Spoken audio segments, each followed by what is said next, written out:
Sementara itu, Saudara, mantan Kepala Bea Cukai Makassar, Andi Pramono, ditetapkan sebagai tersangka gratifikasi oleh KPK. Kasus gratifikasi ini buntut dari pamer harta Andi dan keluarganya yang ramai disorot beberapa waktu lalu.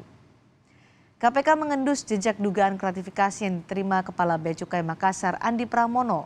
Setelah menemukan alat bukti yang cukup, KPK menetapkan Andi sebagai tersangka gratifikasi. Andi dan keluarganya sempat disorot karena pamer gaya hidup mewah di media sosial.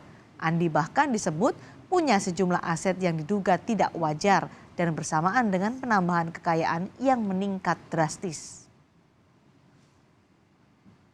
Jadi sudah ada tersangkanya ya untuk dugaan penerimaan gratifikasi oleh pejabat di Direktorat Jenderal Bea dan Cukai Kementerian Keuangan. Yang naik sidik yang mana, Mas? Yang di Makassar.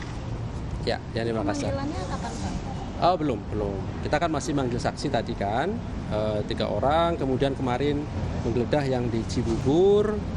Kemudian juga melakukan pencegahan agar tidak bepergian ke luar negeri. Itu dulu langkah yang dilakukan oleh KPK.